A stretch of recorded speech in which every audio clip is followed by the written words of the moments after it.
Բարև ձեզ, հարգելի գոլեգաներ, բարև ձեզ, հարգելի պացիենտներ, բարև ձեզ, պացիենտների հարազատներ։ Բժշկական кейսը կլինիկական դեպք է, այսինքն, որ այսօր պիտի ներկայացնեմ, շատ երկար չի, բայց շատ հետաքրքիր է։ Պացիենտը երիտասարդ տղամարդ, որ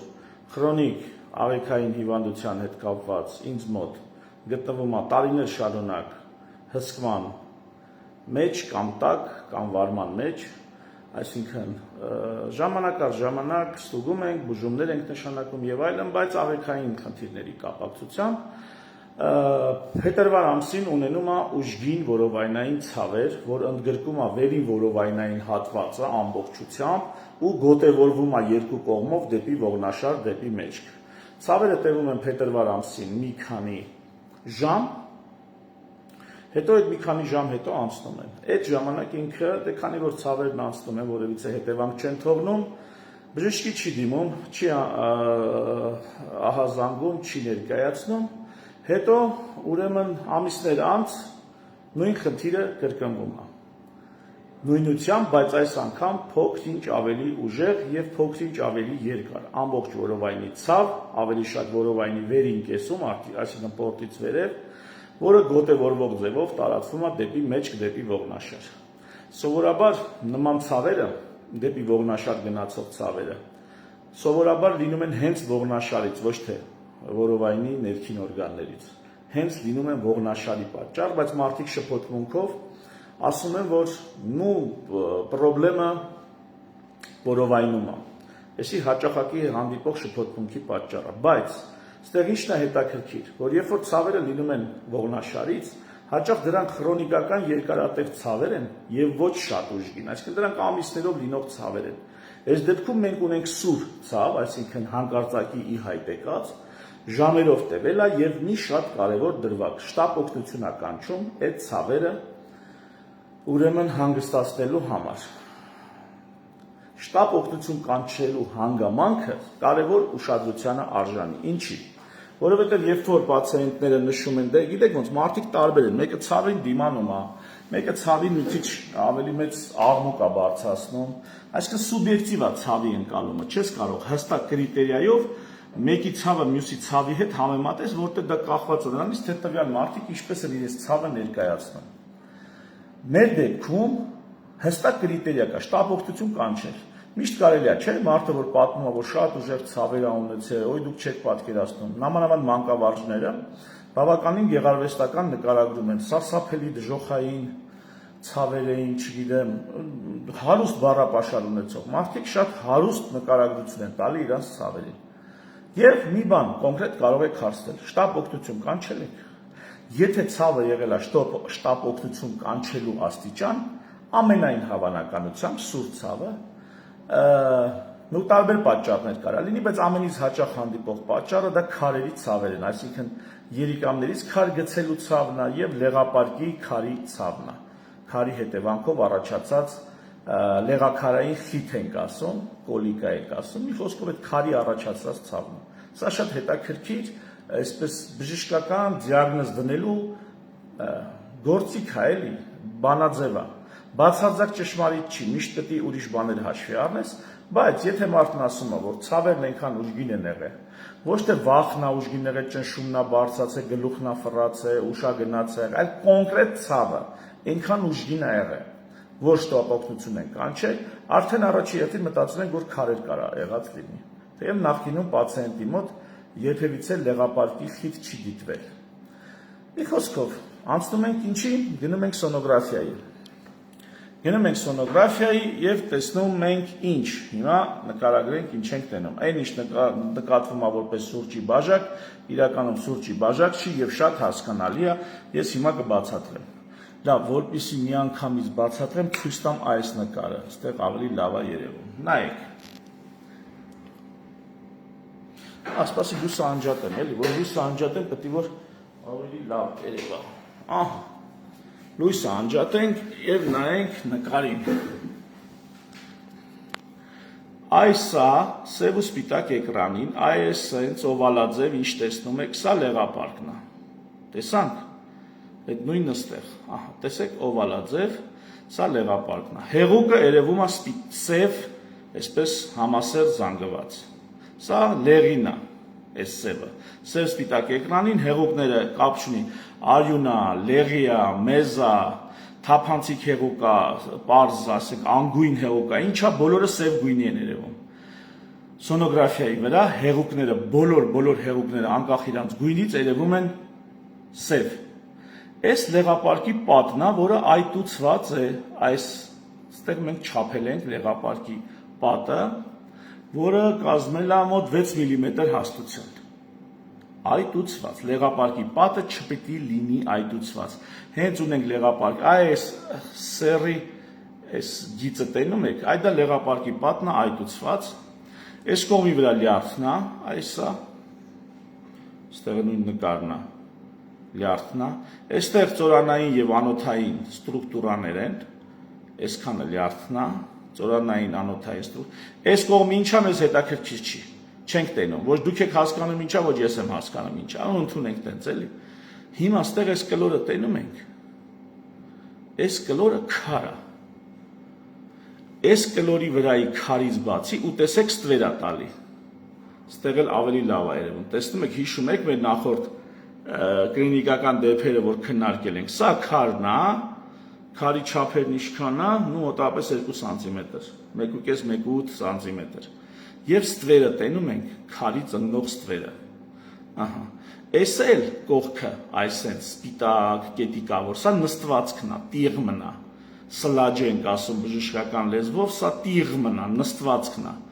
քար, նստվածք, լեղի և լեղապարկ պատերը այտուցված։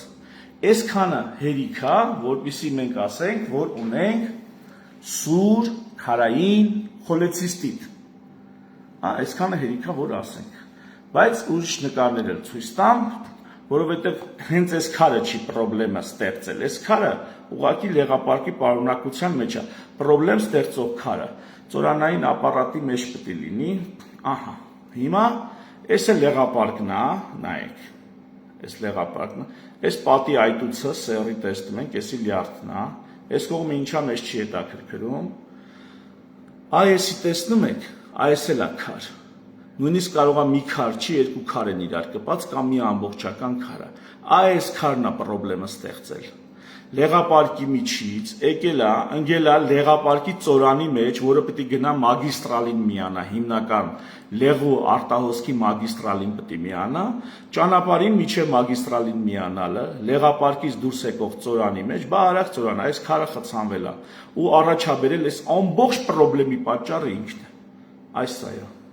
Իսկ այս մյուս նկարի մեջ մենք տեսնում ենք լեղապարկի վերջնական հատվածի վրա էլի քարային զանգված, ուղղակի ստե լեղապարկը իդեալական օվալաձև չի, այլ որոշակի վզիկի շրջանում ծալքավորություն ունի։ Վզիկը լեղապարկի այն շրջանա, որտեղից հետո գալիս է ծորանը։ Ստեղ էլ քարեր կան, բայց սա էլ չի պրոբլեմի պատճառը։ Պրոբլեմի պատճառը այս քարն է։ Այս քարը։ Հարգելիներս, այս էլ առաջին նկարը առհասարակ հենց այս նկարն եմ ի սկզբանե տեսել, ինչի համար է այս նկարը հետաքրքիր, տեսեք, այս նկարում արդեն պացիենտը ուրեմն ստեղ նորապարկ է, երբ որ նորապարկ է, այս իր տիղմը քարային զանգվածը լեղապարկի միջի, այս լեղապարկն է, այս էլ քարն ու տիղմը, ստեղ էլ կա որոշ չափով տիղմ, քարը ոնց ենք տենում, այս ստվերը քարից է բխում, այս տիղմի մեջ, տիղմը ստվեր չի տալի, այս ստվերը տեսնում ենք ուրեմն քարից է գալի, ուրեմն երբ որ պացիենտը նոր է պարկում, մի հատ խառնվում է իրար լեղապարկի պարունակությունը եւ այսպես լողալով է տիղմն ու քարը լեղապարկի մեջ բարձրանում են դեպի այս մենք հատակ ենք ասում, դեպի այս ռեգիոն։ Մի քիչ որ երկար է պարկած մնում, այս ամեն ինչը գալի, իջնում նստում աստեղ։ Ահա այս նկարի մեջ արդեն այդ ամեն ինչը այս վերևից եկե սիրուն նստել աստեղ։ Այս վերևից եկե նստել աստեղ։ Դրա համար պացիենտին երբեմն տեղաշարժում ենք, երբեմն շուռումուռ ենք տալիս, որ տեսնենք, ասենք լեղապարկի պարունակությունը շարժվում է, չի շարժվում, լողում է, չի լողում, տեղափոխվում է։ Նույնը վերաբերում է միզապարկի քարերին, երբեմն պացիենտներին շարժում ենք այս կոմենկոն, որպեսզի հասկանանք պարունակությունը լողում է թե չէ։ Մի խոսքով, Սուր քարային խոլիցիստիտ, որն է սրա բուժումը, վիրահատություն։ Միանշանակ վիրահատություն։ Լեղապարկը քարերով պիտի հեռացվի։ Այլ լուծում չկա։ Կան էքսպերիմենտալ եղանակներ, որոնք տասնամյակներ առաջ պրոֆեսոր Անանիկյանի կողմից նաև օգտագործվել են Հայաստանում, երբ որ լեղապարկը բացում են, քարը հեռացնում են, լեղապարկը փակում են։ Իհարկե, այս բորբոքային պատի վրա դժվար է այդպես անել, դա ավելի շատ կանեն, երբ որ քարը խիթ է առաջացնում, բայց բորբոքում չի հասցրել զարգանա, մի խոսքով այդպիսի բաներ ժամանակին արել են։ Հիմա էլ ինտերնետներով կարող է տեսնել, որ ինչ-որ տեղ իբր թե նոր մեթոդ են գտել, որ քարը հեռացնում են, լեղապարկը թողում են, բայց դա անիմաստ է։ Ուզում ասեմ, Հայաստանում տասնամյակներ առաջ են արել։ Ինչ որ հիմա ես էլի գովազդային տեսել եմ մի շարք այտենց վիդեոներով պացիենտներն են կարծիք հայտնում, իսկ միգուցե լեղապարկը թողեն։ Որտեղ եթե այս լեղապարկում քարը առաջացել ժողովուրդ, ապա այդ քարը հեռացնելուց հետո նորից քարը առաջացնելու։ Այս լեղապարկը կոպիտ ասած, քար առաջացնող լեղապարկ է։ Այս լեղապարկը պետք է հեռացվի քարերի հետ միասին։ Ոչ թե քարերը հեռացնես, հնարավորություն տաս, որ նորից քարեր առաջանան։ Այնտեղ կարճ կոնկրետ, հա, շատ չխորանամ, ահագին մեծ թեմա է, բայց եթե շատ չխորանամ, լեղապարկը ամբողջությամբ պիտի հեռացվի։ Ինչ ենք անում մենք պացիենտին, ուղղագրում ենք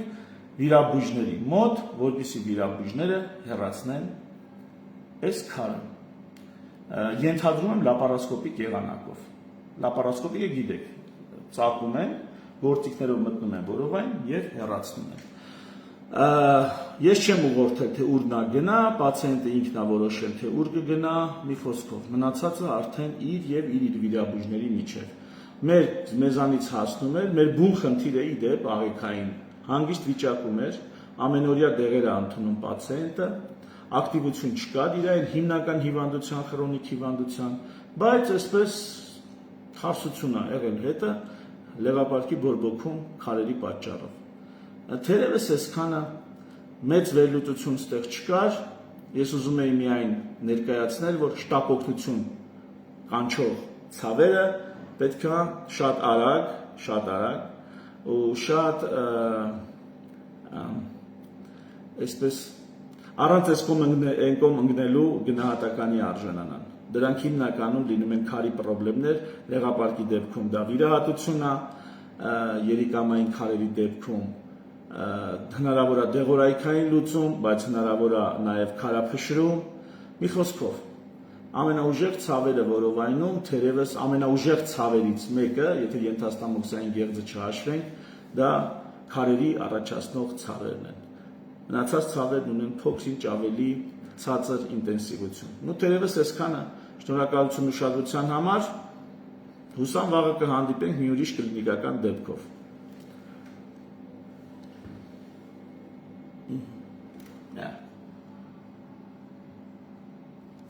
Չի ուզում։ Ինչ անել։